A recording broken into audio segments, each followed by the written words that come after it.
아멘. 오늘 하나님께서 저와 여러분에게 주시는 말씀은 갈라디아서 5장 1절에서 15절 말씀으로 오직 그리스도 예수 안에서만 구원이 있다, 이러한 제목으로 11-2강 두 번째 시간 함께 은혜 나누기를 원합니다. 이 갈라디아는 큰 지역 안에 있는 이 교회들에게 이 갈라디아 편지하면 이 편지가 갈라디아 지역 안에 있는 큰 지역의 교회들에게 보낸 편지입니다. 그러면 이런 각 교회마다 그 옆에 회당이 있었고 유대인들이 있었고 유대인 거짓 선생들이 교회를 도전하더라라는 것입니다. 바울이 예수를 믿어야 구원 얻는다는데 그것이 맞는 소리일 수도 있다. 우리 중에서도 예수 믿는 사람이 있다. 유대인 중에서. 그러나 구약을 지켜오던 안식일이나 할례나 이런 것을 지켜야 구원을 얻는다. 예수만 믿는다고 구원 받겠느냐? 그렇다고 구원 받아지는 것이 아니다. 주의 일도 열심히 지키고 주일도 십계명도 지켜야 구원을 안 받겠느냐? 그것이 오늘날 말이고, 어떤 교파는 성령을 받아야 구원받는데 성령이 반드시 방언으로 나타나야 된다. 방언이 성령 받는 외적 증거라, 이렇게 가르치는 교단도 있습니다. 방언이 성령 받는 외적 증거 맞습니다. 맞지만 그건 일부분이에요. 수많은 성령 받은 외적 증거 중에 하나인데 이것을 방언 받아야 전부 다 구원 받았다 하는 것, 방언 안 받으면 구원 안 받았나? 이렇게 생각하니까 불안하니까 어디 가서 방언을 배워서라도 무엇을 하려고 하냐?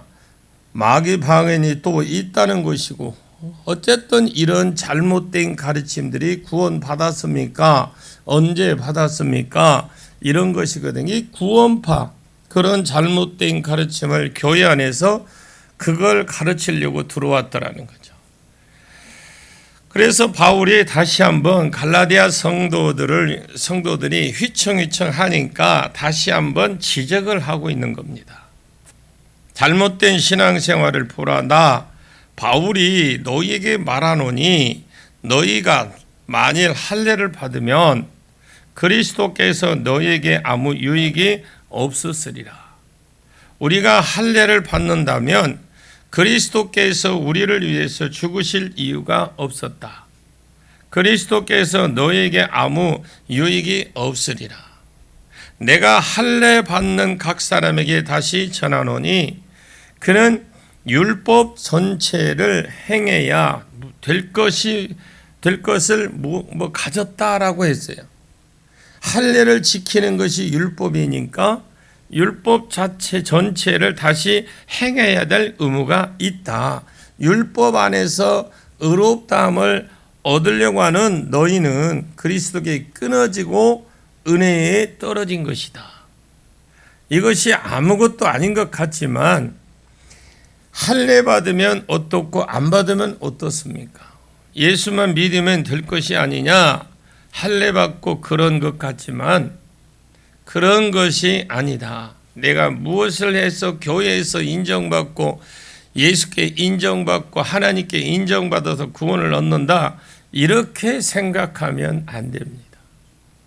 그것은 신앙도 무엇도 아무것도 아닙니다. 그런 것은 신앙생활이 아니라 그것은 근본적으로 잘못된 신앙생활입니다. 왜? 할례를 받으면 그리스도에게 끊어진 것이고 아무 소용이 없고 구원에 못 이르느냐? 앞에서도 우리가 살펴보고 말했지만 의식법들은, 할례는 의식법입니다. 할례 의식법이고 11조 시민법입니다. 들어보면 그것이 무엇인지 딱 분별이 돼야 돼요. 또 할례 11조는 도덕법 알겠다. 왜냐? 세상에서는 그것을 인정 안 해주니까. 이것은 하나님 나라 백성이라야 인정하는 법이고, 그럼 살인하지 말라, 간음하지 말라, 이것은 세상법에도 있다라는 겁니다. 죽이지 마라, 남의 여자 건드리지 마라, 이건 도덕법이다. 예수하고 상관없이 사람이 바르게 살면 되는 법입니다. 그냥 온 세상에 통하는 법들, 이런 세 가지 법이 있습니다. 예를 들어서 할례 같은 경우는 의식법이에요. 왜 할례를 행하는가? 창세기 17장에 아브라함에게 할례를 행하는 게 있었고, 할례를 행하는 이유 중 하나가 창세기 15장에 언약을 주었습니다. 그 언약이 큰 민족과 땅에 대한 언약이었습니다. 복의 근원이 있다. 그러면 언약의 표징으로 하늘의 별을 보여주면서 내 자식이 이렇게 이와 같으리라. 땅은 반석 위에 짐승을 쪼개 놓은 곳으로, 땅을 무엇으로 쓰는 것이 무엇으로 알리까? 이렇게 말을 하니까, 그러면 3년 된 짐승 바위에 쪼개 놓아라. 쪼개 놓으니까 하나님이 타는 횃불사로 획 지나가 버렸습니다. 이것이 반석 언약인데 표징으로 주었어요. 하나님께 그랬는데 창세기 16장에 씨바지를 아브라함이 취했습니다. 앞에 둔 언약들이 이제 깨져버린 거예요. 13년 동안 하나님이 얼굴 안 보여주고, 아브라함이 99세 때에 다시 나타나신 하나님께서 아브라함에게 한 것이 뭘 보고 하라 했냐면, 할례를 받아라. 그리고 이름도 바꿔라. 이름을 바꾸는 것은 큰 민족을 주시는 언약하고 상관이 있는 거거든요. 아브라함이 열국의 아버지라고 했습니다. 너 별 보여주면서 주었던 언약 확실히 안 믿었으니까 이제 이름에다가 언약을 새기고 땅 주겠다는 것을 반석의 언약을 했습니다. 반석 언약인데 누가 깨었느냐? 땅에 대한, 또 자녀에 대한 것을 어디에 새겨라? 네 생식기에 새겨라. 그러면서 할례가 없으면 하나님이 하나님 백성이 아니고 하나님 백성이 끊쳐질 것이다. 이 할례가 왜 지금 안 받는 것이냐? 지금 이 할례를 그럼 지금 왜 안 받는 거냐? 할례 내용이 땅과 자녀에 대한 약속이고 조금 더 궁극적으로 복의 근원에 대한 약속입니다. 복의 근원이 예수님이셔요. 믿으십니까? 복의 근원하면 예수님이셔.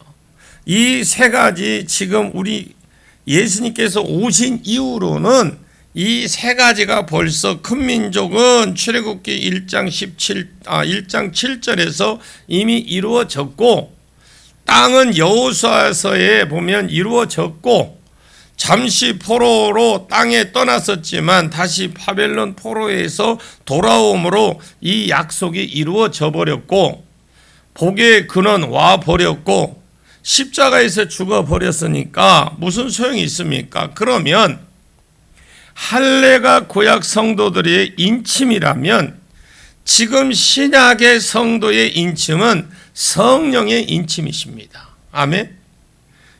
참 할례당은 골로새서 2장 11절에 육적 몸을 벗는 것이다. 육적 몸을 벗는 것이라는 것은 자기 육체를 죽었은 줄 알고, 이제 죽은 줄 알고 포기하는 거예요. 빌립보서 3장 3절에 육체를 신뢰하지 말고 성령으로 봉사하고 그리스도 예수를 자랑하는 것이 곧 할례당이다 그랬어요. 그러면 할례는 아브라함의 육체를 신뢰해서 그 아브라함을 통해 정자가 남았을 때 아이를 낳으려고 했던 것처럼 하나님 약속을 안 붙들었던 거예요. 이런 삶이 이 정도였으면 그것은 그리스도에게 끊어진 것이다라는 거예요. 지금은 성령을 의뢰하려 하는 것, 이것이 참 할례당이다 이 말입니다. 성령을 의지하는 것, 신앙생활 잘못하는 것이 이런 할례나 율법들은 주신 의도가 있어요. 율법과 할례를 주신 이유가 뭐냐? 죄를 깨닫게 하는 겁니다. 죄를. 예수가 이제 오므로 성취가 되게 하려고 하는 예수님의 모형들인데, 이것을 왜 예수가 오고 갔는데도 벌써 아직도 성경을 깨닫는 마음이 없이 아직도 이것을 행하려고 하느냐? 지금 행하고 있다면 그는 그리스도와 아무 상관이 없다. 왜 그러느냐? 오신 예수를, 다시 오신 언약을 바라보는 거예요. 언약의 상징과 표징이 뭐냐? 창세기 17장 12절에 언약의 표징이라, 언약이 다 이루어진 시대에서 무슨 오실 언약을 바라보고 있고 이루어진 언약을 바라보고 있느냐라는 거죠. 이미 왔고 이미 이루어졌는데, 그러면 그리스도와 아무 상관이 없는 것이고 그리스도와 끊어진 것이다. 오늘날도 마찬가지입니다. 성령에 의해서 신앙생활하는 것이 지금 이 시대의 신앙생활이지, 무엇을 행함으로 구원받고 십계명을 지킴으로 구원받는다 이렇게 하면 안 됩니다. 이런 것은 구원에서 끊쳐진 것이고 그리스도와 상관없는 신앙생활이다. 그러면 제대로 된 신앙생활이 뭐냐? 5절을 보겠습니다. 갈라디아서 5장 5절 시작. 우리가 성령으로 믿음을 따라 의의 소망이 기다리노니 그랬어요. 제대로 된 신앙은 두 가지예요. 우리가 성령으로 믿음을 쫓아 의의 소망을 기다립니다. 우리가 의롭게 되는 소망, 우리가 의롭게 되는 것은 믿음으로 쫓아 의롭게 됩니다. 성령의 역사로 믿음을 쫓아 의롭게 되는 것이다. 앞에서 거짓 선생들이 무엇을 해야 의롭게 된다고 했느냐? 구원에 이른다고 했느냐? 할례를 지켜야, 아니면 안식일을 지켜야, 아니면 율법을 행해야, 이런 것들이다. 바울이 그거 아니다. 신약에 있어서 신앙생활은 그렇게 신앙생활하는 것 아니다. 신앙의 신앙생활은 믿음으로 말미암아 의롭게 되는 것이다. 이런 구원은 타락한 본성으로서는 도저히 행함으로써 의롭게 될 수 없다. 왜냐하면 아담만이 행위 구원입니다. 아담은 타락한 본성이 없었기 때문에 100% 하나님 말씀을 지킬 수도 없었어요. 그 위에 어떤 인생도 본성이 썩었고 마귀가 역사하기 때문에 마귀와 자기 본성을 이기고 구원에 이르는 행위를 할 수 없다. 그럼 율법을 왜 주었느냐? 죄를 깨닫게 해서 예수님께 나오려고, 자기 힘으로 안 되니까 예수께 나오려고 율법을 준 겁니다. 나오라고. 자, 예수님은 자범죄도 없어요. 그렇게 해놓고 십자가 위에서 내 죄를 위해서 죽었기 때문에 죽으심은 아버지와 약속을 이룬 것이다라고 되어 있어요. 죽어주면 내가 저에게 예수 믿는 사람을 영생에 이르도록 성령을 주고 말씀을 주고 기도를 들어주고 그의 삶을 이끌어주고 내 안에서 모든 복을 주고 안 믿는 자 앞에서 심판을 한다 그랬거든요. 이 약속을 예수께서 십자가의 지심으로 다 이루었음을 믿는 그 믿음, 이것이 들어있으면 이것은 신앙생활을 잘하는 세대다. 그리고 의의 소망이라, 의의 소망, 믿음으로 의롭게 되는 것이면 의롭게 되는 것이지, 의의 소망은 이 의가 완벽하지 않습니다.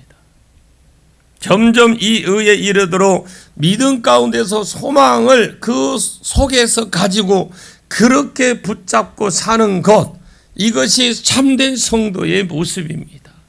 요한복음 17장 6절에 세상 중에서 너희에게 주신 사람들이다. 예정된 사람들, 이 예정된 사람들의 삶이, 신앙생활은 그때 당시에 근본적으로 유대인들이 들으면 이해가 안 되는 신앙생활이었습니다. 이 당시에 유대인들은 이런 개념 자체가 없었기 때문에 이 사람들은 신앙생활을 무엇이냐? 세상 중에서 내게 주신 사람에게 내가 아버지를 나타내니까 저희는 아버지의 것인데 내게 주셨으며 저희는 아버지의 말씀을 지켰더니 지금 저희의 아버지께서 내게 주신 것이 다 아버지께로서 온다라는 겁니다. 나는 아버지께서 내게 주신 말씀들을 저희에게 주었고 저희는 이것을 받고 내가 아버지로부터 나온 것을 참으로 알고 아버지께서 나를 보내신 줄로 믿고 말씀을 부어주니까 말씀을 자꾸 점점 믿어가더라. 그 삶 가운데 결국은 10절의 세상 가운데 예수께서 영광을 나타내고 다른 사람 다 멸시하는데 모든 것을 예수께 영광을 돌리는 거죠. 다른 사람들은 다 말씀이 어렵다고 돌아가는데 제자들은 영생의 말씀이 여기에 어디로 가리, 여기 있는데 어디로 가리까 다 이해는 아닙니다. 그럼에도 불구하고 예수 그리스도와 더불어 끝까지 가려고 하더라, 이 말입니다. 이것이 신약 성도의 대표적인 모습입니다. 바울이 우리에게도 요구하는 것이 무엇이고 갈라디아 교회에게 요구하는 것이 무엇이냐? 무엇을 행함으로 일하려고 하지 마라. 그러면 그 사람은 그리스도와 상관이 없는 사람이다. 누가 무엇을 하라 하더냐? 행함으로 구원을 주려고 하지 말고 이미 예수께서 이루어 놓은 구원을 성령의 역사로 말미암아 믿어라. 그러면 너희가 의에 이른다. 이것이 믿음으로 말미암아 의고, 이 의는 완벽해진 의가 아니다. 예수님처럼 100% 의가 아니고 2%, 3% 이런 것이다. 그러나 점점 내가 소망 중에 죽게 딱 붙어 있으면 점점점 더 말씀을 주신다. 더 말씀을 주고 또 말씀을 주어서 점점 내 이름을 키워서 마치 하나님이 원하는 성도의 모습으로 세워갈 것이다. 그래서 말씀을 읽고 들어야만 믿음이 나타나는 거예요. 말씀은 들음에서 나타나는 거예요. 믿음이. 이것이 성도의 참된 신앙생활, 바른 생활입니다. 첫째, 바른 생활은 성령으로 믿음을 쫓아 어디로 이르는 것, 예수께서 행하신 일을 그 자체를 믿음으로 받아들임으로 의로워지는 것, 이것이 성도다. 둘째, 참된 생활이 뭐냐? 6절을 보겠습니다. 같이 읽습니다. 그리스도 예수 안에서는 할례나 무할례나 효력이 없으되 사랑으로서 역사는 믿음뿐이니라. 자, 그리스도 예수 안에서 할례나 무할례나 아무것도 아니고 할례 안 받은 것도 아무것도 아니다. 그것은 아무 효력이 없다. 사랑으로서 역사는 믿음뿐이다. 믿음인데 역사는 믿음이다. 사탄이 까불면 역사하네 이렇게 하지, 이 역사는 말하는 것이 아니고 사역을 말합니다. 좀 거꾸로 말씀을 드리면 오히려 더 편하겠죠. 믿음으로서 사랑으로서 역사는 믿음의 역사는 믿음이다. 믿음인데 나는 믿는다 하는 그런 믿음이 아니에요. 앞에는 예수를 믿음으로 의에 이르는 것이라고 했고요. 그런데 이런 의는 소망이다 그래, 소망. 믿음인데 나는 예수 믿는다 하면 안 됩니다. 이런 믿음은 참 믿음이 아니라고 그래요. 그럼 무슨 믿음이냐? 역사하는 믿음. 믿음은 참된 믿음은 반드시 역사를 일으킨다. 이것을 제일 잘 설명한 곳이 야고보서 2장에 믿음이 있노라 하고 행함이 없으면 그 믿음은 죽은 믿음이다. 믿음이 있노라고 행함이 없으면 그건 죽은 믿음이다. 이것을 예를 들어보면 아브라함과 나합을 예로 듭니다. 왜 아브라함과 기생 나합을 2장 끝에서 예를 들었느냐? 아브라함은 믿음의 조상이고 제일 믿음 좋은 사람이고, 기생 나합은 생명책에 이름 기록된 사람 중에서 제일 믿음이 시원찮은 사람이에요.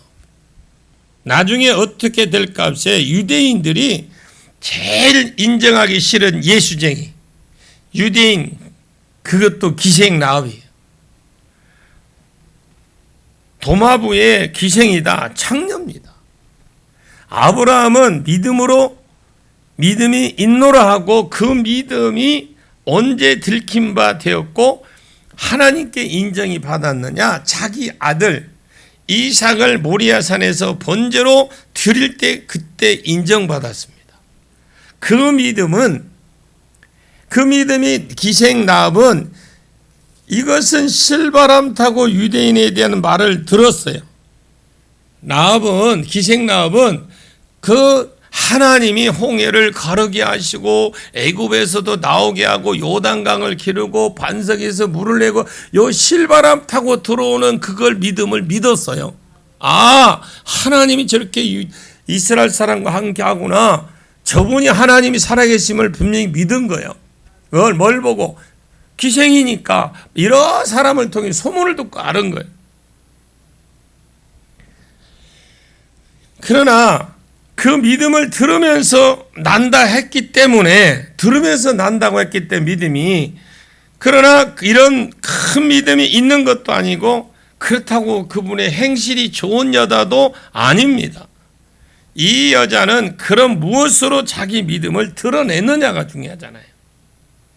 정탐꾼이 들어왔을 때 나 좀 나중에 어떻게 잘 봐주라 말하고 우리가 우리나라가 망할 줄 안다. 나는 믿고 있다.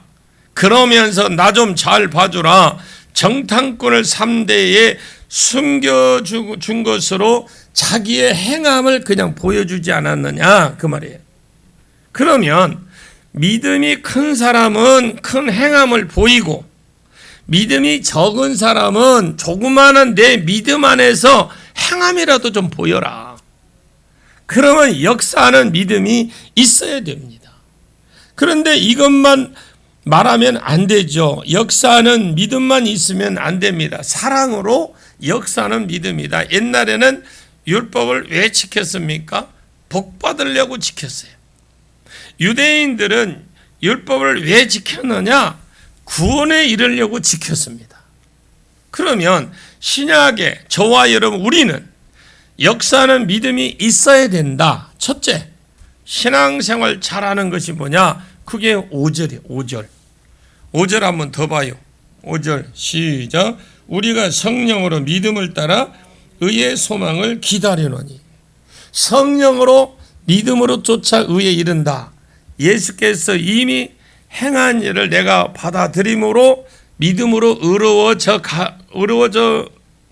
의로워지는 것이고 하나님의 자녀가 되는 것이다. 그것이 신앙생활의 첫째 모습이고, 둘째, 신학 성도의 신앙생활은 사랑으로 역사하는 믿음이다.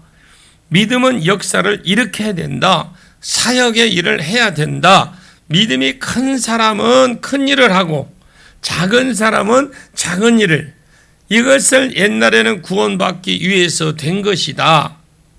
그러면 살인하지 마라, 간음하지 마라, 도둑질하지 마라, 거짓말하지 마라, 이런 것을 주었다면 내가 이것을 지켜야 구원에 이르니까, 거짓말하고 싶은 거 발목까지 목까지 짚어서 목까지 찼는데 아이고 내가 이 말을 거짓말하면 지옥 갈라 이러면서 거짓말을 그냥 꿀꺽 삼킨다라는 거죠.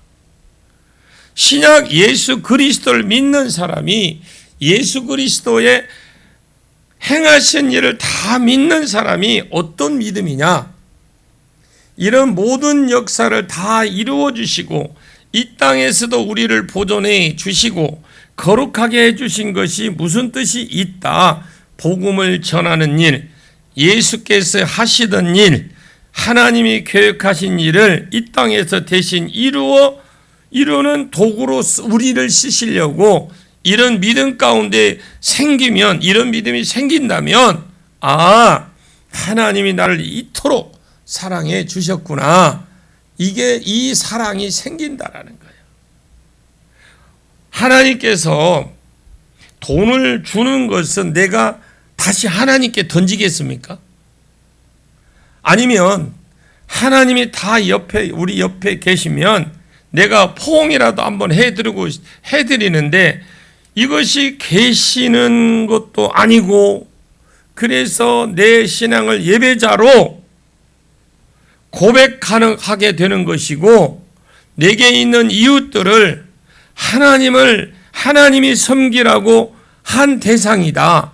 나보고 하나님 대신에 섬기라고 이웃을 세워놓은 것이다. 하나님을 섬기는 마음으로 사랑을 하자. 그래서 하나님이 주신 사랑을 보답하려고 사랑으로 일하고 역사하는 믿음이다. 이것이 신앙생활이에요. 자, 이제 내일 하겠지만 저 뒤에 이제 14절과 13절 끝에 오직 사랑으로 종노릇해라 온 율법은 내 이웃을 사랑할 내 몸과 같이 하라. 이게 다 말씀이 다 이루어졌어요. 이 율법을 말하는 것은 5계명 10계명을 말합니다. 부모를 공경하라, 살인하지 말라, 간음하지 말라, 내 이웃을 내 몸과 같이 사랑하라. 마음이 있습니다. 하나님을 정말로 사랑한다면 이 계명들이 하나님을 사랑하는 그 사랑의 마음이 구원받으려고 어떻게 억지로 지키는 것이 아니라 저절로 지키고 이루어지고 그것이 신앙생활이라는 거예요. 역사는 믿음이 있는 것, 그것을 역사로 나타나야 됩니다. 그러면 역사가 나타나는 반드시 내 희생이 있어야 돼. 희생이 다른 말로 하면 사랑이 있어야 된다는 거예요. 사랑하는 마음이 근본적으로 없으면 희생이 일어날 수 없겠죠. 나머지는 내일 계속 이어나가도록 하겠습니다. 기도하겠습니다. 하나님, 우리를 특별히 구별하여 또 하나 이렇게 사랑해 주셔서 말씀으로 우리에게 주시고 은혜를 주신 것 우리가 기억하게 해 주시고 이미 우리를 자유롭게 하시려고 613가지의 율법을 주지 아니하시고 이루었다. 다 이루었다. 그를 위하여 다 이루었다. 이루어 주신 주님의 은혜를 먼저 감사를 드립니다. 아직도 도덕법과 시민법을 우리가 지켜야 되지만 우리 힘으로 지킬 수 없는 줄 알기에 성령을 우리에게 주심으로 성령 충만하면 우리가 할 수 있다고 하신 주님, 성령 충만으로만 할 수 있다고 말씀해 주셨사오니 율법의 요구가 이루어질 것이라고 가르쳐 주셨고 그 은혜를 살다가 하나님의 영광을 드러낼 수 있는 복의 근원이 되게 해 주옵소서. 특별히 우리 성도들에게 그런 은혜가 하나님의 복들이 예상치 못한 복, 기이한 복들이 이루어질 수 있도록 받을 수 있도록 은혜를 베풀어 주시옵소서. 예수님의 이름으로 축복 기도하옵나이다. 아멘.